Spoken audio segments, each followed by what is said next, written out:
The respiratory system is made up of organs that help us breathe. Respiration is the term used to describe the exchange of oxygen from the environment for carbon dioxide from the body's cells. The process of breathing air into the lungs is called inhalation, and the process of breathing it out is called exhalation. The respiratory system consists of all the organs involved in breathing. These organs all have their own unique functions that enable us to breathe as we do on average 23,000 times a day. The respiratory system includes the nose and nasal cavity, which perform a number of important functions, such as providing us with a sense of smell, warming and moistening the air we breathe in, filtering out irritants such as dust, and assisting us in the development of sound.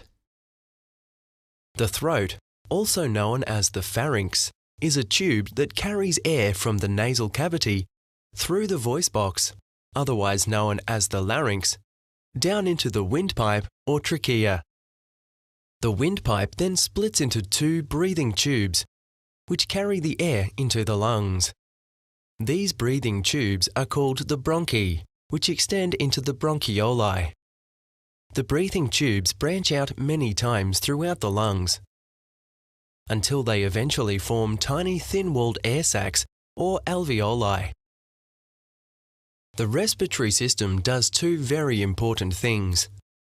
It brings oxygen into our body, which we need for our cells to live and function properly. And secondly, it allows us to exhale carbon dioxide from our body. Carbon dioxide is the waste gas that is produced as a part of the body's energy-making process. As you watch the inhalation through the nose, throat, voice box, and into the breathing tubes, you will notice the lungs inflating. As we breathe in, muscles are working to inflate the lungs. The diaphragm, a large sheet of muscle which stretches across our chest under the rib cage, does most of the work during inhalation, causing the chest to expand as the lungs fill with air. The air travels down to the end of the breathing tubes, where it enters the tiny air sacs. The tiny air sacs are filled with oxygen from the air travelling down from the breathing tubes. Covering each tiny air sac is a whole network of tiny blood vessels called capillaries. Within the air sacs, the oxygen enters the bloodstream through a process called gas exchange. The tiny air sacs have extremely thin walls with a large surface area lined with fluid to enable gases to dissolve. The oxygen particles from the inhaled air pass through the walls of the tiny air sacs and surrounding capillaries and into the red blood cells inside. The oxygen particles are then carried in the blood by structures called arteries. The arteries carry oxygenated blood around the body to all your organs and tissues. This process is essential for our well-being. As the oxygen particles are diffused through the walls of the tiny air sacs into the bloodstream, carbon dioxide, a waste product of the body, is travelling in the opposite direction. The deoxygenated blood is carried in veins from the organs and tissues back to the lungs.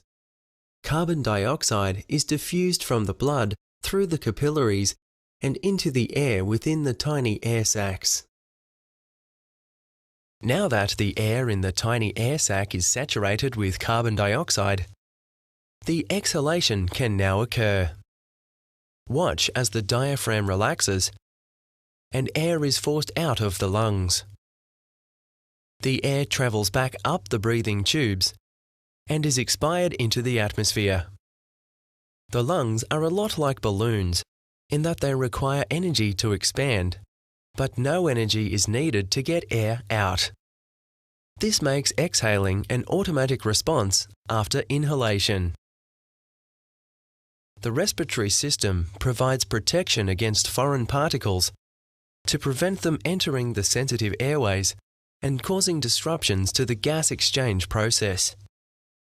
There are a number of protective mechanisms which the respiratory system has developed to safeguard itself. The nose filters the air we breathe in trapping dusts and other foreign particles.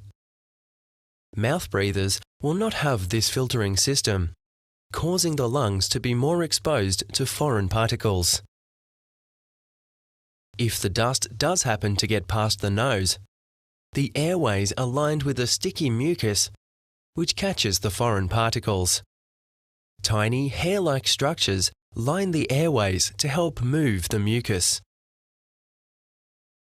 The cough, which is a reaction to irritated airways, removes the sticky mucus from the airways. Mouth breathing has a number of impacts besides bypassing the filter system of the nasal cavity. Air inhaled through the mouth doesn't have the chance to get humidified in the nasal cavity, exposing your breathing tubes to harsh, dry and uncleansed air. Mouth breathing is also related to increased risk of infection, anxiety, stress, sleeping problems, and reduced immunity to infective bacteria or viruses. Breathing through your mouth can impact the body on a cellular level through oxygen and carbon dioxide deficiencies. Not being able to breathe through your nose can be caused by a number of different factors. If you are experiencing difficulties in breathing through your nose, speak to your GP about what could be causing your mouth breathing.